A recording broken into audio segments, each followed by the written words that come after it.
तो चलो महंगाई की बात कर लेते हैं कि जहाँ एक तरफ भारत जो है स्लो ग्रोथ से जूझ रहा है, जीडीपी का ग्रोथ रेट स्लो हुआ है, वहाँ पे महंगाई थोड़ा सा राहत दिया जरूर है। तो रिटेल इन्फ्लेशन जो कि सीपीआई बेस्ड होता है, कंज्यूमर प्राइस इंडेक्स बेस्ड होता है, यानी कंज्यूमर लेवल पे क्या महंगाई है उस इन्फ्लेशन की बात चल रही है, वो 5 महीने में सबसे निचले स्तर पे आ गया है। तो कितना आ गया है भाई?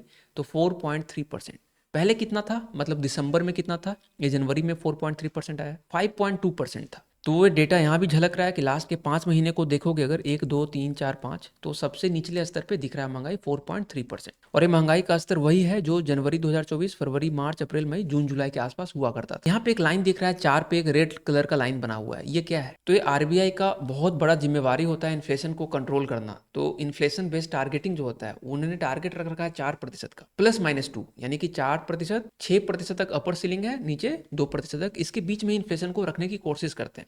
अगर आप पूरे का एवरेज निकालोगे तो 4.4% अभी तक का डेटा है, जो कि आरबीआई का जो टारगेट होता है 4, उसी के आसपास है। दैट्स वाई आरबीआई ने ईजिंग साइकिल शुरू कर दिया है, easing monetary policy, that means rate cuts करना, क्योंकि इकोनॉमी को ग्रो भी करवाना है, रेट कट्स बहुत जरूरी है वहाँ पे। और नीचे में ये फिगर दिख रहा होगा, बहुत सारे कंट्रीज ने 2024 में रेट कट्स किए, एक्सेप्ट जापान। जापान में हाइक्स हुआ है, और आप यूएस में देख सकते हो 3 बार रेट कट हुआ, यूके में भी 3 बार हुआ, इंडोनेशिया में 2 बार, चाइना 2 बार कर चुका है, कनाडा 6 बार कर चुका है। तो इस तरह से रेट कट गाइस होता रहता है। तो हम लोग रेट कट्स के बारे में कभी डिटेल में डिस्कस करेंगे, बट यहाँ पे एक इंपॉर्टेंट चीज़ ये बता देते हैं। तो हमारा रिटेल इन्फ्लेशन ये अक्टूबर नवंबर में ज़्यादा क्यों हुआ? तो इसका मेन कारण था फूड इन्फ्लेशन, क्योंकि जो रिटेल इन्फ्लेशन जो कैलकुलेशन होता है ना, सीपीआई बेस्ड होता है, उसमें 40% वेटेज फूड आइटम्स का है, और फूड की प्राइसेस बहुत ज़्यादा थी।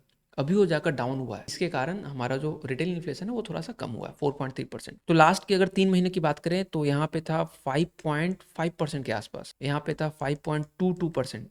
एग्जैक्ट अगर जानना चाहोगे तो 5.48 था, और अभी 4.3% है। These were the figures. तो जैसे हमने इंडिया के आरबीआई का देखा कि वो चाहते हैं कि 4% +-2% में इन्फ्लेशन रहे 6 से 2 तक, उसी तरीके से अमेरिका का 2% का टारगेट होता है, वो चाहते हैं कि उनका इन्फ्लेशन 2% के आसपास ही रहे। कभी डिटेल में डिस्कस करेंगे।